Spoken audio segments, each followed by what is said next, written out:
20 अक्टूबर 2024 के दिन करवा चौथ का व्रत रखती है एक महिला और उसका पति भी बहुत खुश होता है कि आज मेरी पत्नी ने मेरे लिए व्रत रखा है, मेरी लंबी उम्र के लिए व्रत रखा है और वो बहुत खुश होता है। रात को जब चंद्रमा निकलता है, उसके बाद वो व्रत खोलने के लिए छत पर जाते हैं और उसकी पत्नी अपने पति का चेहरा देखती है चलनी में और फिर व्रत खोलती है। और उसके साथ-साथ वो अपने जो उसके 4 प्रेमी होते हैं, उनको भी छत से ही खड़ी हुई देखती रहती है। उनको भी वो देखती है और उसे उसके पति को नहीं पता था कि इसने ये जो व्रत रखा है, बल्कि अपने पति के लिए नहीं, बल्कि उन 4 प्रेमियों के लिए। और देखते ही देखते वो अपने पति को देखते-देखते व्रत खोल लेती है, सब ठीक होता है, रात को सोने की तैयारी हो जाती है और जब वो सोती है, तो अपने पति से कहती है कि आप ठीक हैं? तो वो कहता है हाँ, मैं ठीक हूँ। और फिर पति के सोने के बाद वो अपने प्रेमियों को बुलाती है और फिर जो अगली सुबह होता है, वो सब देखकर सब हैरान हो जाते हैं। तो दोस्तों, आज की जो ये घटना मैं आपको सुनाने जा रहा हूँ, ये बहुत ही दिलचस्प है और आपको कुछ ना कुछ सीख ज़रूर देगी।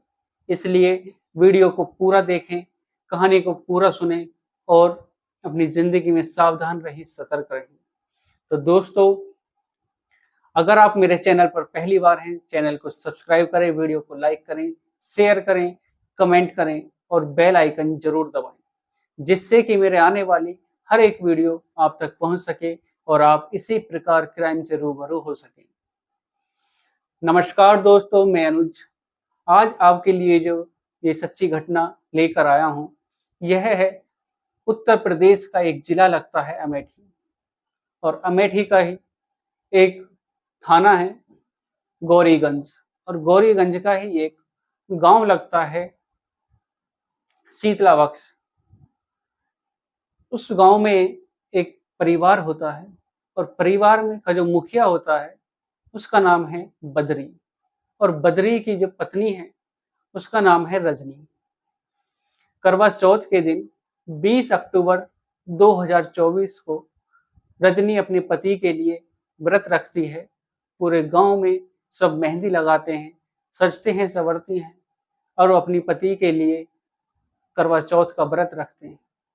रजनी भी उस दिन मेहंदी लगाती है, नए कपड़े पहनती है, नई साड़ी पहनती है, सजती है, संवरती है और जब रात को चंद्रमा निकलता है, उसके बाद वो अपने पति का चेहरा देखकर व्रत को खोलती है।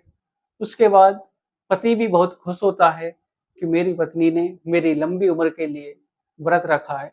वो भी बहुत खुश था पर उसे नहीं मालूम था कि आज की रात उसके लिए आखिरी रात होगी। रात का जब समय होता है तो रजनी जो थी प्रेमिका, वो अपने प्रेमी को बुलाती है और रात को जब उसका पति सो जाता है, उसके बाद उसकी चीख निकलती है और वो जो चीख निकलती है, उससे आस-पास के जो पड़ोसी थे, वो बद्री के घर पर आते हैं और बद्री के घर पर जब वो पहुँचते हैं, तो देखते हैं बाहर ही रजनी खड़ी थी। रजनी बाहर से ही कहती है कि मेरे पति के पेट में दर्द हो रहा है, उनको दिखाने के लिए मुझे हॉस्पिटल जाना है, थोड़ी बहुत देर में ठीक हो जाएँगे। उसके बाद जो पड़ोसी आए हुए थे, जो लोग-बाग आए हुए थे, वो वापस चले जाते हैं और उसके बाद रजनी अपने जो प्रेमी होते हैं, उनके साथ जो कर अपनी घटना घटती है, उसको देखकर सबकी आँखें खुली की खुली रह जाती हैं। तो दोस्तों, जब 21 अक्टूबर 2024 की सुबह रजनी भागी-भागी थाने में जाती है और रिपोर्ट दर्ज कराती है कि मेरे पति की हत्या हो गई है। रात को तो ठीक-ठाक सोए थे और बस पेट में ही दर्द था। एक गोली खाई थी, शायद उसकी वजह से उनकी हत्या हो गई है। जब परिवार वालों को पता चलता है, तो बद्री की जो माँ थी, वो रिपोर्ट दर्ज कराती है थाने में कि मेरी जो बहू थी, बद्री की बहू, उसी ने ही अपने पति की हत्या की है। पुलिस मौके पर पहुंचती है, जो शव था उसको अपने अंडर में लेती है और फिर उसके बाद पोस्टमार्टम के लिए उसको भेज दिया जाता है। और जब पोस्टमार्टम की रिपोर्ट आती है तो उसमें पता चलता है कि जो बद्री था, उसकी जो हत्या हुई है वो दम घुटने से हुई है और उसके अंदरूनी चोट भी थी, जो बाहर दिखाई नहीं दे रही थी, कि जैसे कि उसके साथ मार पिटाई की हो, उसके साथ जोर जबरदस्ती की हो। तो दोस्तों, उसके बाद पुलिस को जब शक होता है उसकी पत्नी पर, रजनी पर, तो पुलिस उसको अपनी कस्टडी में लेती है और फिर उसके बाद उससे पूछताछ की जाती है और उसकी जो कॉल डिटेल्स थी वो निकाली जाती हैं कि इसने किस किस के साथ बात की थी, किस किस के साथ ये मिली थी, कैसे इसने हत्या की। जब उसकी कॉल डिटेल निकाली जाती है तो उसमें 4 व्यक्ति का नाम आता है: सुभाष, साहिल, अनिल और परमानंद। जब इन चारों की कॉल डिटेल निकाली जाती है तो इन्होंने सबसे ज्यादा कॉल जो की थी वो रजनी को की थी। इन रजनी के साथ साथ इन चारों को भी गिरफ्तार किया जाता है।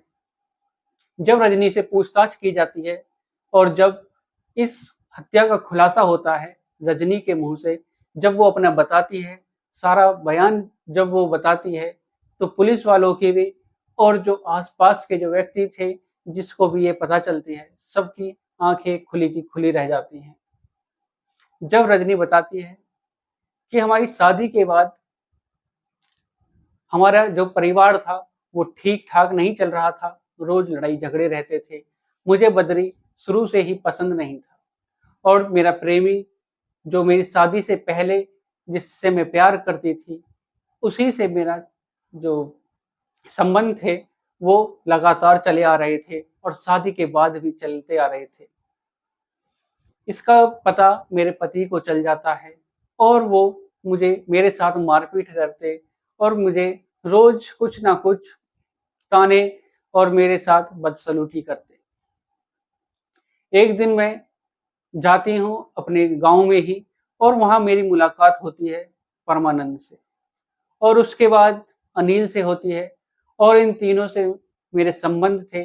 धीरे धीरे हर दिन, हर रोज मैं इनके साथ संबंध बनाती और उसके बाद एक दिन सुभाष मुझे एक शादी में ले जाता है और फिर उसके बाद मुलाकात होती है साहिल से, जो सुभाष का ही दोस्त होता है। सुभाष अपने दोस्त से मिलाता है और वहां से मिलाने के बाद वो थोड़ा दूर चला जाता है, तो बातों ही बातों में उसने साहिल को भी अपने कब्जे में ले लिया और उसको भी अपना बॉयफ्रेंड बना लिया। दोस्तों, ये चारों उसके बॉयफ्रेंड हो जाते हैं और एक पति।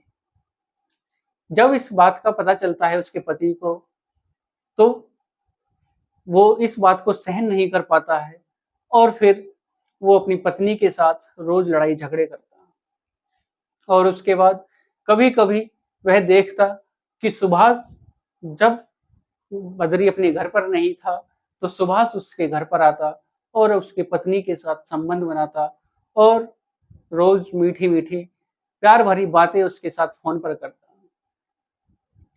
एक दिन उसने सुभाष को अपने घर से भी निकलते हुए देखा। उसके बाद उसने अपनी पत्नी के साथ काफी मार पिटाई की और फिर उसके बाद जब भी वो अपने घर पर रहता छुट्टी के दिन, तो देखता कि पूरे दिन ही रजनी फोन पर ही लगी रहती है, कभी किसी से बात, कभी किसी से बात। रजनी एक एक कर कर चारों से रोज बात किया करती थी। जब पुलिस की कॉल डिटेल निकलती है तो उसमें पता चलता है कि रजनी एक दिन में चारों को अलग अलग समय पर बातें किया करती और जब भी उसका पति उसको फोन करता तो फोन बिजी ही आता। एक दिन रजनी और सुभाष मिलकर प्लान बनाते हैं उसको रास्ते से हटाने के लिए और फिर उसके बाद वो जो प्लान बनाते हैं, रजनी कहती है कि करवा चौथ के दिन तुम आ जाना और अपने दोस्त को भी, साहिल को भी ले आना, वो भी अपना ही आदमी है, तुम्हारा ही दोस्त है, किसी को बताएगा नहीं और हम बद्री को अपने रास्ते से हटा देंगे और हमारा रास्ता साफ हो जाएगा।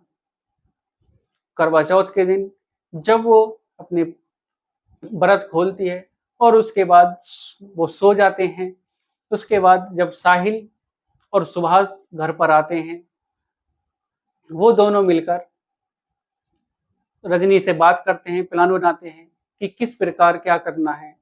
रजनी कहती है कि मेरे ही 2 आदमी और हैं, अनिल और परमानंद, इनको भी मैं बुला लेती हूँ। मेरा जो पति है बद्री, वो काफ़ी हट्टा-कट्टा है, तो हम तुम दोनों के कब्ज़े में नहीं आएगा, उनको भी बुला लेती हूँ। अनिल और परमानंद को भी बुला लेती है। अनिल, परमानंद और सुभाष, ये तीनों कमरे में चले जाते हैं। जब वो देखते हैं कि बद्री सोया हुआ है, तो उसको वो बिस्तर पर ही दबा लेते हैं और जैसे ही वो उसको दबाते हैं, उसकी चीख निकल जाती है। चीख निकलने के बाद पड़ोसी भी वहाँ पर आते हैं। उनको जो साहिल और रजनी गेट पर ही खड़े हुए थे, उनको वो गेट से ही विदा कर देते हैं। कहते हैं कि उनके पेट में दर्द हो रहा है, हम उनको ले जा रहे हैं हॉस्पिटल। हॉस्पिटल उनको दवाई दिलाने के लिए ले जा रहे हैं, ठीक हो जाएँगे, तुम सब अपने घर चले जाओ। उसके बाद जो पड़ोसी होते हैं, वो वापस चले जाते हैं और जब साहिल और रजनी वो तीनों अंदर जाते हैं, तो देखते हैं कि अनिल, परमानंद और सुभाष बद्री को दबाए हुए हैं और उसकी वो हत्या करने की कोशिश कर रहे हैं। देख तो फिर रजनी और साहिल भी उस पर टूट पड़ते हैं। वो टोटल 5 हो जाते हैं और बद्री अकेला। और जब फिर उसके बाद वो उसकी गला घोंटकर हत्या कर देते हैं। और फिर अगले दिन सुबह को रजनी रोती चीखती हुई थाने जाती है कि उसके पति की हत्या हो गई है। और फिर जब खुलासा होता है, जब पुलिस जांच करती है, उसके पति का पोस्टमार्टम होता है, तो उसमें पता चलता है कि उसकी हत्या की गई है।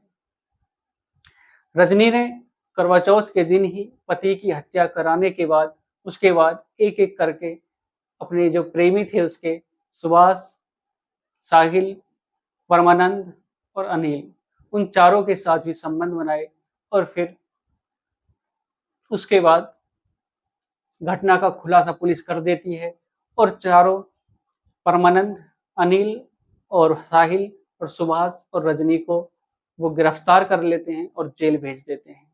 तो दोस्तों, आज की इस घटना में सिर्फ इतना ही। इस कहानी को सुनाने का उद्देश्य किसी को परेशान करना नहीं, किसी को दिल दुखाना नहीं, बल्कि आपको सचेत करना है, जागरूक करना है। सतर्क रहें, सावधान रहें। विश्वास करना बहुत आसान हो जाता है। इस दुनिया में किसी पर भी विश्वास करना बहुत ही कठिन है। जिस प्रकार रजनी ने अपने पति की हत्या की और अपने ही प्रेमियों के साथ मिलकर, वो भी 1-2 नहीं बल्कि 4-4 प्रेमी। रजनी ने अपने प्रेमियों के साथ ही मिलकर करवा चौथ के दिन अपने पति की हत्या की और उसी के लिए उसने व्रत भी रखा। तो दोस्तों, क्या हो सकता है इस दुनिया में, किसी का कुछ भी पता नहीं।